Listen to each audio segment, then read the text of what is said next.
चलिए ध्यान दीजिए, आज हम आपको इस वीडियो में विज्ञान से संबंधित कुछ बताने जा रहे हैं। विज्ञान में महत्वपूर्ण चीज़ों को हमने बता रखा है, परावर्तन से संबंधित और अपवर्तन से संबंधित पिछले वीडियो में जो है ये सब बताया जा चुका है।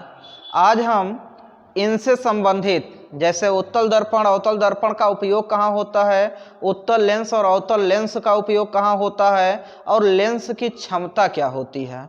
लेंस की क्षमता जो है ये यूपी बोर्ड में पूछा जाता है, तो पहले हम लेंस की क्षमता पर बात कर लेते हैं। हमारा हेडिंग है लेंस की क्षमता।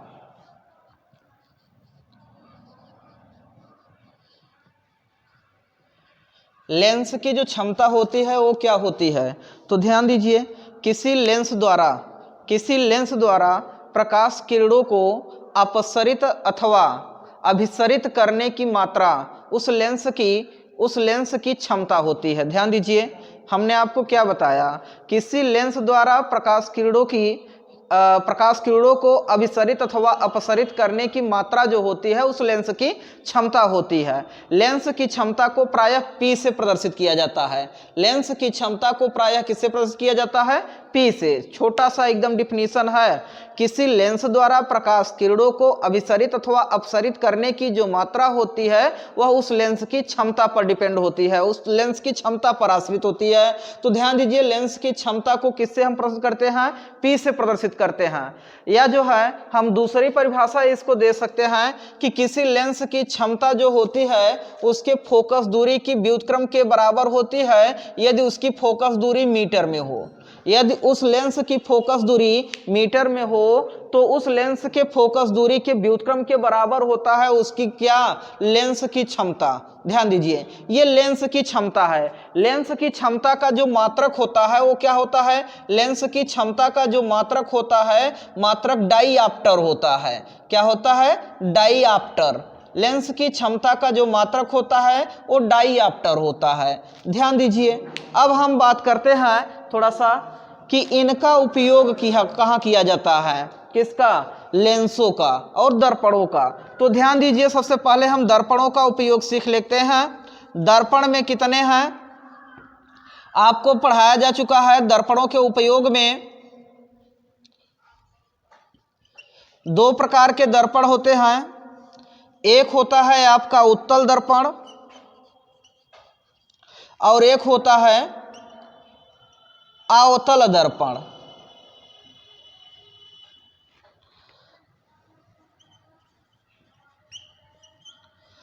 ध्यान दीजिए, इन्हीं अक्षरों से ही हमको पता चल जाता है कि किसका कहां पर उपयोग करना चाहिए। ध्यान दीजिए, अवतल और उत्तल, ये देखिए कितने अक्षर का बना हुआ है, ये 4 अक्षर का बना हुआ है। उत्तल कितने अक्षरों का बना है, 3.5 अक्षर का बना हुआ है।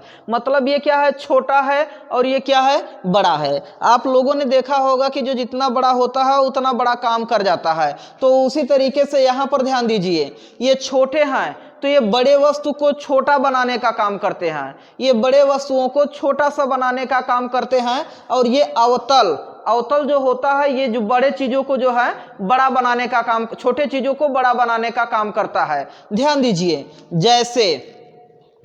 जैसे अगर हम नाई के दर्पण की बात करें, नाई के दर्पण में हमको अपना चेहरा क्यों स्पष्ट दिखाई पड़ता है, एक एक बाल क्यों स्पष्ट दिखाई पड़ता है, क्योंकि वहां पर जो इस्तेमाल किया जाता है वो क्या होता है, अवतल दर्पण होता है। कौन सा दर्पण होता है, अवतल दर्पण होता है। और ये क्या है, उत्तल दर्पण है, उत्तल दर्पण। ध्यान दीजिए, जब ड्राइवर देखते हैं, ड्राइवर के पास जो चालक होते हैं, चाहे वो बाइक चालक हो या जो है ट्रक चालक हो या बस चालक हो, ध्यान दीजिए, उनके बगल में पीछे के दृश्यों को देखने के लिए जो वहां पे दर्पण लगा होता है वो कौन सा दर्पण होता है, वह उत्तल दर्पण होता है। वह कौन सा दर्पण होता है, उत्तल दर्पण में होता है। ध्यान दीजिए, हमने आपको फिगर बना करके स्पष्ट रूप से समझा दिया था कि जब उत्तल दर्पण की बात की जाती है, उत्तल दर्पण की बात की जाती है तो इसमें होता क्या है, इसमें प्रकाश की किरणें आती हैं, मुख्य अक्ष के समांतर आने वाली कहां से होकर जाएंगी, मुख्य फोकस से होकर जाएंगी, और वक्रता केंद्र की ओर होकर आने वाली प्रकाश की किरणें वक्रता केंद्र से ही होकर चली जाती है। तो देख रहे हैं यहाँ पे ये उत्तल दर्पण है। उत्तल दर्पण हमेशा कैसा फोटो बनाता है, हमेशा जो है छोटा प्रतिबिंब बनाता है। कैसा प्रतिबिंब बनाता है, छोटा।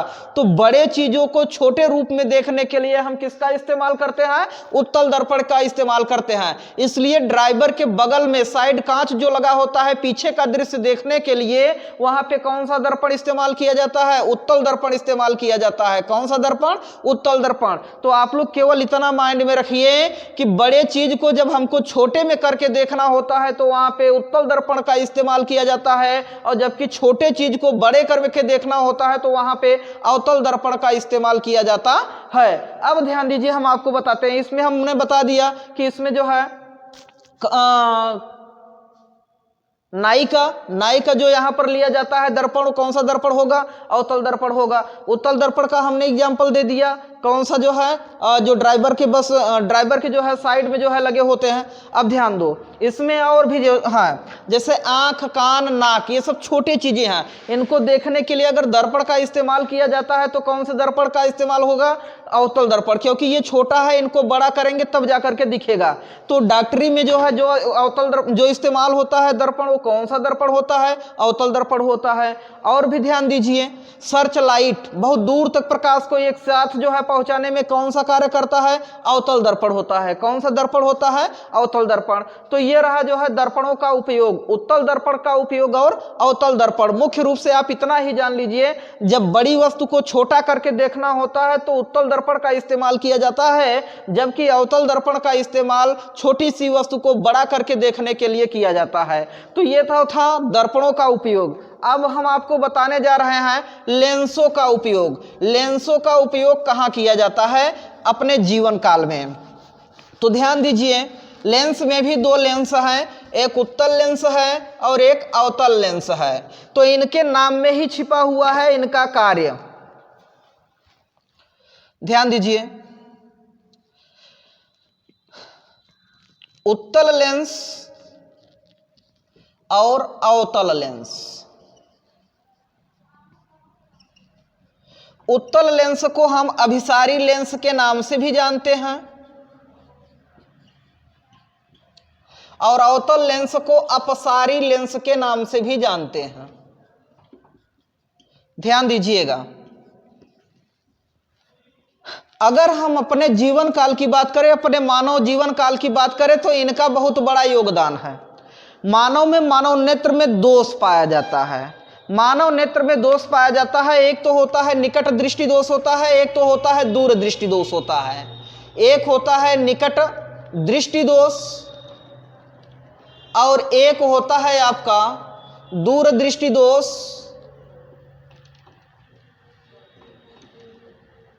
और एक होता है जरा दूर दृष्टि दोष।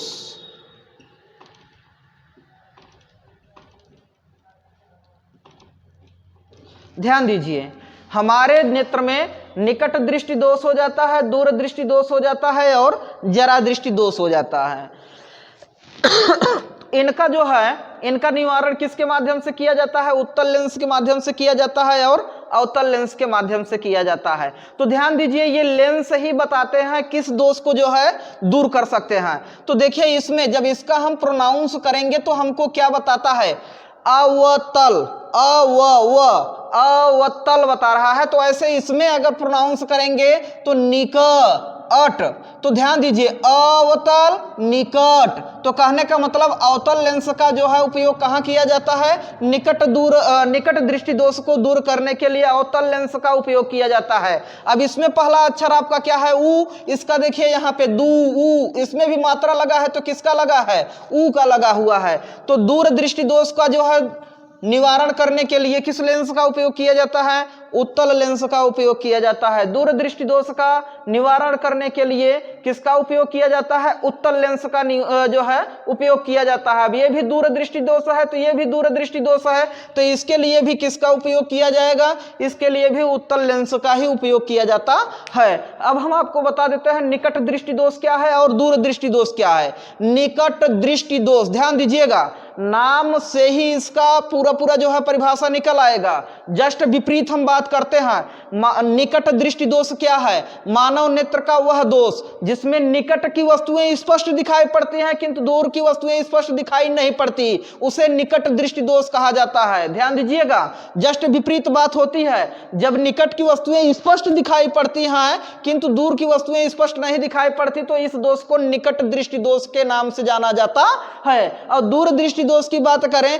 तो जस्ट ये भी अपोजिट है। दूर की वस्तुएं स्पष्ट दिखाई पड़ती हैं, जब नजदीक की वस्तुएं स्पष्ट नहीं दिखाई पड़ती तो ऐसे दोष को, ऐसे मानव नेत्र दोष को दूर दृष्टि दोष का नाम दिया जाता है। और जरा दृष्टि दोष जो होता है ये मानव में सिलियरी पेशियां होती हैं। मानव नेत्र का चैप्टर जब हम आपको पढ़ाएंगे तो बताएंगे, सिलियरी पेशियां हैं ये ढीली पड़ जाती है, लचीली पड़ जाती हैं, जिसके कारण जो है फोकस दूरी जो है वो समंजन क्षमता जो होती है फोकस दूरी की वो स्पष्ट नहीं हो पाती, तो उसके कारण जरा दृष्टि दोष, दूर दृष्टि दोष हो जाता है। ये सिलियरी पेशियों के ढीली होने के कारण ऐसा होता है। तो ध्यान दीजिए, उत्तल लेंस, ये उत्तल लेंस का उपयोग था। उत्तल लेंस का उपयोग जो है दूर दृष्टि दोष, जिससे निकट की वस्तुएं तो, दूर की वस्तुएं तो स्पष्ट दिखाई पड़ेंगी किंतु जो है निकट की वस्तुएं स्पष्ट नहीं दिखाई पड़ेंगे, तो वहां पे क्या होगा?